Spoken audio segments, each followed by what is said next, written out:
Next up, we have Justin. So Justin, I'm going to ask you to start with your MCS. So whenever you're ready, let it rip. Oh boy. Okay. I've actually been in a different world for the last couple weeks, so getting back into this is going to be fun. Let's see what happens.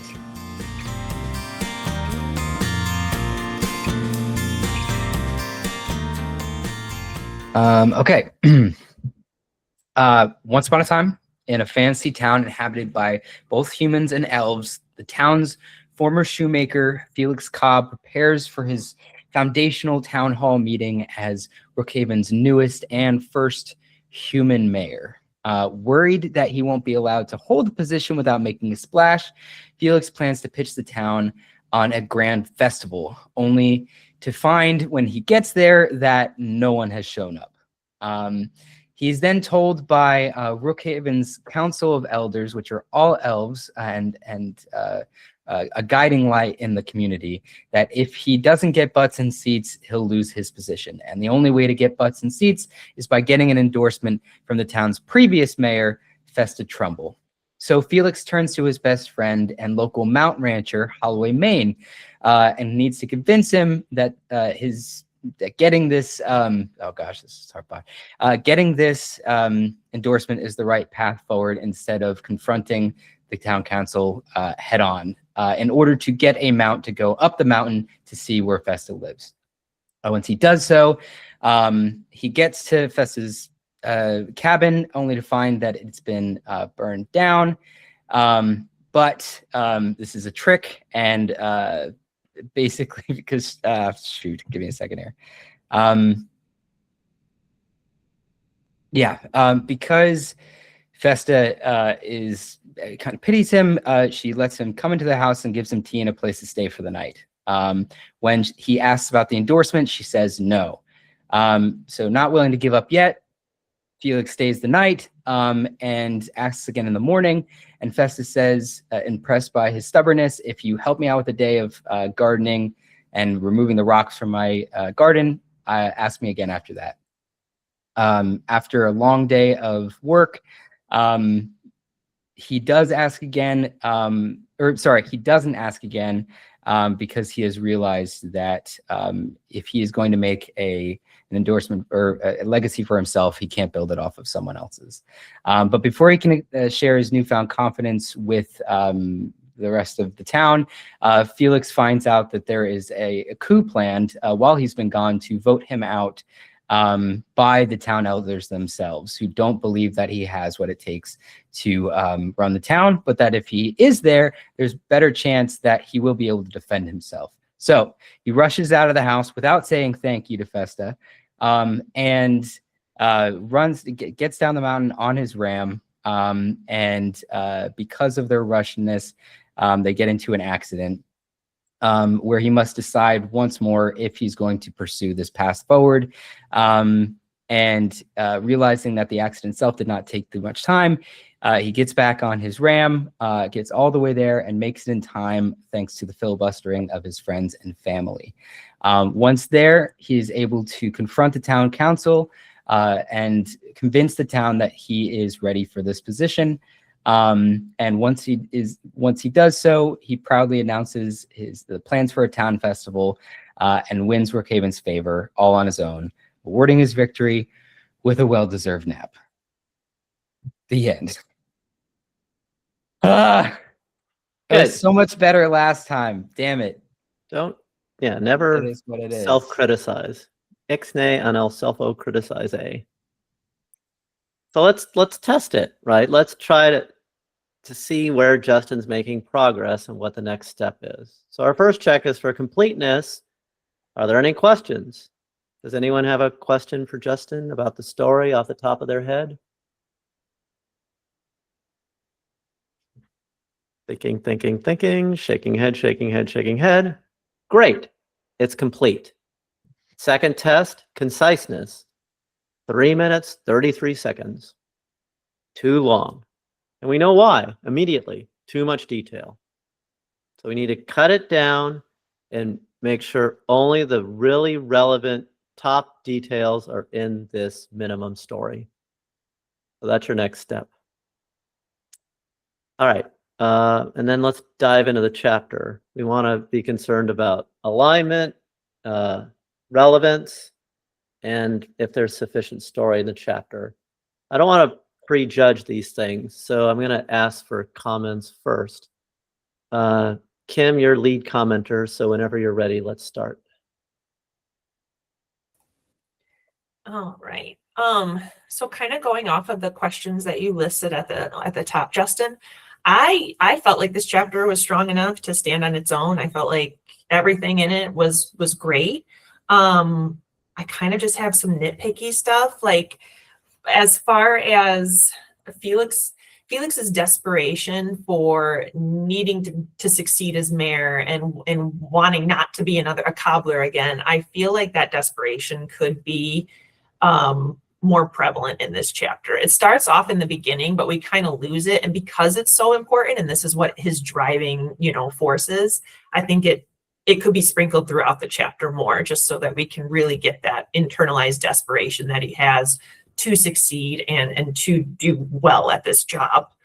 As always, the comedy is fabulous. Like, I LOL every time I read your stuff. Every single time. Like, it is so well done, and you're just like a masterclass in comedy that I'm like, oh, he did that. I need to remember this. And then I also think too, again, another nitpicky thing, when he goes to Holloway and he kind of spills all this information, but he doesn't tell his wife, I feel like there could be more orientation as to the relationship between him and Holloway that shows why he confides in him and why he feels it's such a safe space to tell him this. Again, it's just kind of that little orientation stuff, but I do feel like Holloway's importance to Felix could be kind of spotlighted more in this chapter, because I do think it's kind of important.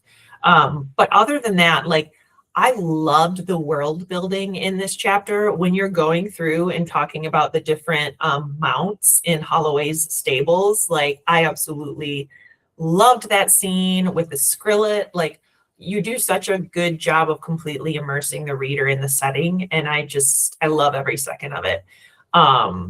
So yeah, like I said, I really enjoyed the chapter. I feel like I just had that nitpicky stuff, but other than that, it was a really good read. So nice job.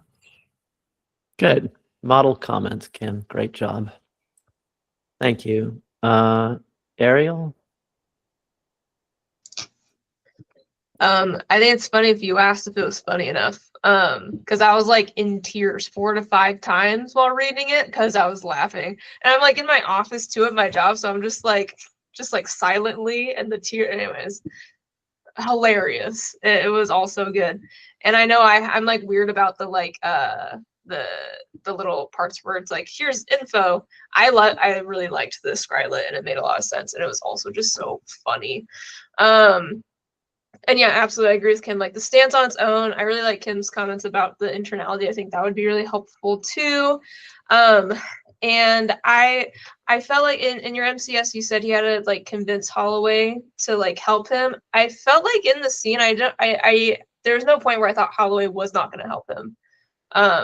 So that's something. If you want to look into that.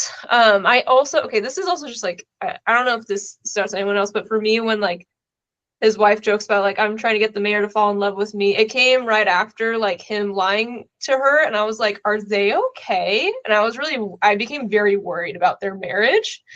And I was kind of almost unsure of them as like a couple, him saying things like admitting it to Holly, what's going on. I was like, what's going on with their marriage? I don't know if that's what you wanted or not. But that came up for me. I think there's probably just some places where you could just like, and I think it's more line editing. It's a little long, but like there's places to just like cut back on, but I feel like that's for later. It was also great. I really loved it. Good. Excellent, Ariel. Again, if someone reports that they laughed out loud, wonderful. Cece. Okay. I also too, there were moments I laughed out loud. I think that I'm going to skip to the question about like, is there comedy? I thought that was funny that you asked, because I was like, there is comedy, like there's comedic relief. I think where it really shines for me is Felix's internal monologue. It reminds me so much of Bilbo in like The Hobbit in the Shire, like when he's in the Shire and he's just this grump and he just has these like sarcastic comments. I think they're really good. I think your dialogue is really good. It's witty, it's quick.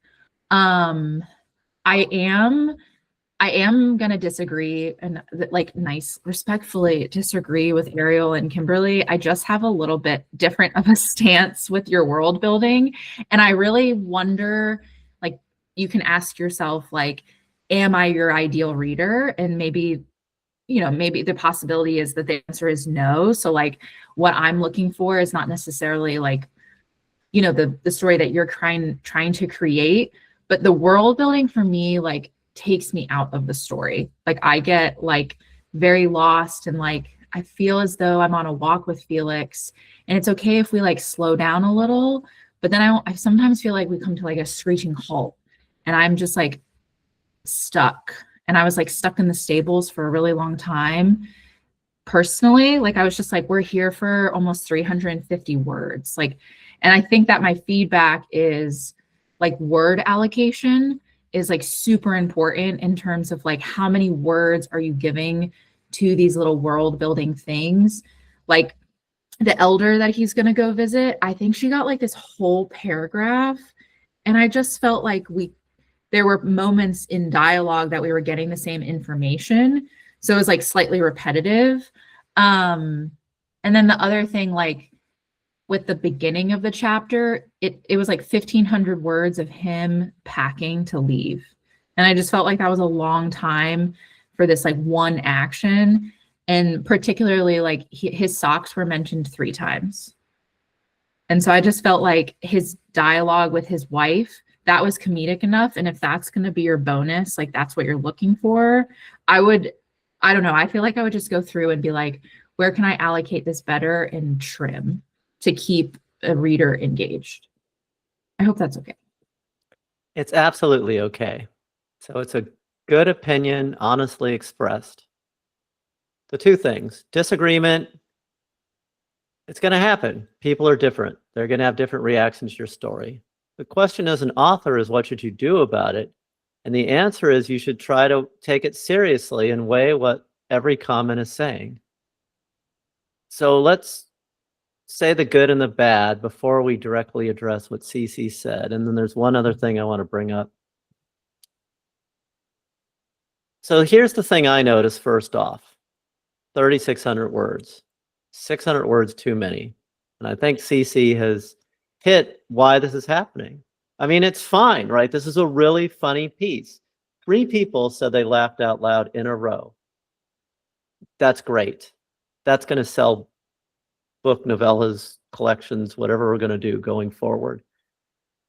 Story, right? That's the other piece of it. And we just have to pay attention to the fact that some of these comic bits are going on too long. And that happens, right? We're doing a draft. A good comedian does a set, practice it, practice it, practice it, cuts the stuff that's less funny. I'm not saying not funny. I'm saying less funny so that the remainder is even more funny. And that's really your next step with this chapter. Is some of the bits went on too long, and so we just have to tighten them up a little bit so that the funny per word goes up.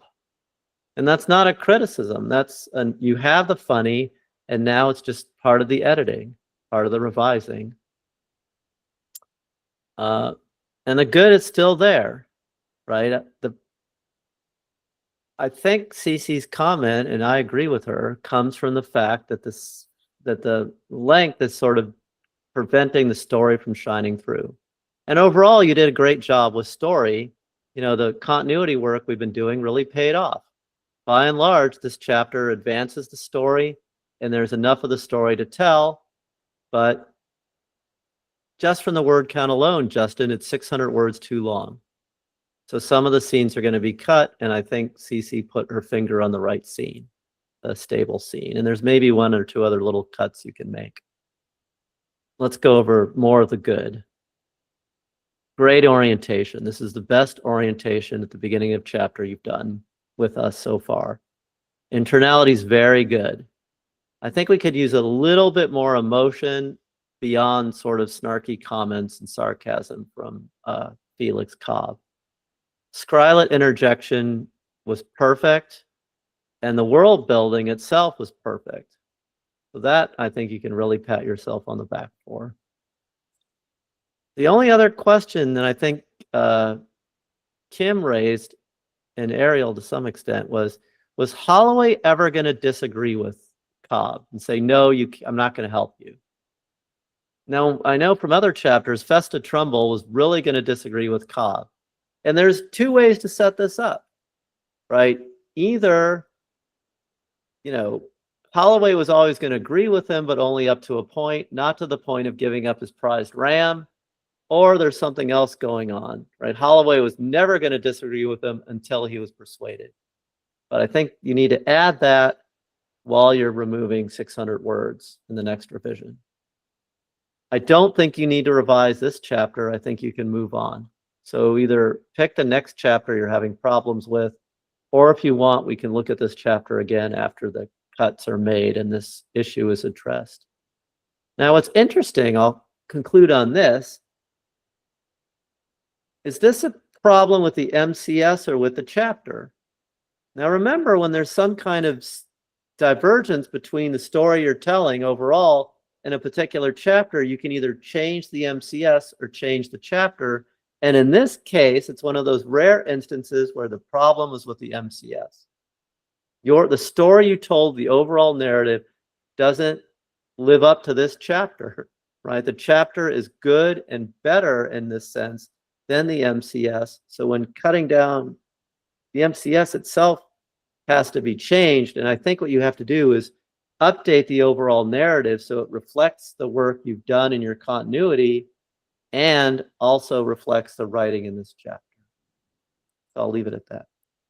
Overall, this is very good work. And what I would like to point out, to underline, is that the revisions that you need to do for this chapter are fundamentally different and easier than the revisions we've talked about maybe a month or two ago. All right, balloons or lasers? How about lasers? Very good, Justin. All right, so thoughts? Yeah, thank you, everyone on the notes. It's been a bit since we've gone back to the earlier chapters of this. I think like the first time I submitted this, like the list of things like mounts was just like ticks on a sheet. So I'm happy to see it's coming off well. Thank you, Cece, for the notes as well. I like hearing opposition too, to know like not everyone thinks the same, and I like to hear different thoughts about the same thing. The sock is a bit that's mentioned a bunch of times on purpose, so I'm glad that at least it's caught on that it is mentioned a bunch, because it's like a nervous tick in that occasion. So I'm glad that was picked up on.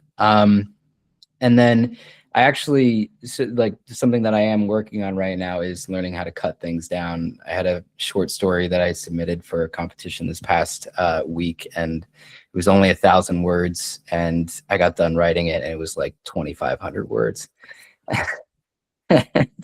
and so I stayed up for most of the night, and it's like, I don't know, cutting apart your baby, and it sucks. And, you have some lines that just you love and they sound so great, and then you're like, yeah, but it doesn't really do anything for this, and you have to get rid of it. And that's truly something that I've been working on, and is probably going to be the last pass on these chapters, is what needs to get cut down and what needs to be refined. So I appreciate the notes on those things. Okay, well said, Justin, but let me insist on something. Do the cuts first. I think that would be this is a good teachable moment in making the cuts. So because you raised it as an issue, let's hit it head on and work on that first. But great job. Bardsy delivers the tools, guidance, and support you need to produce compelling novels.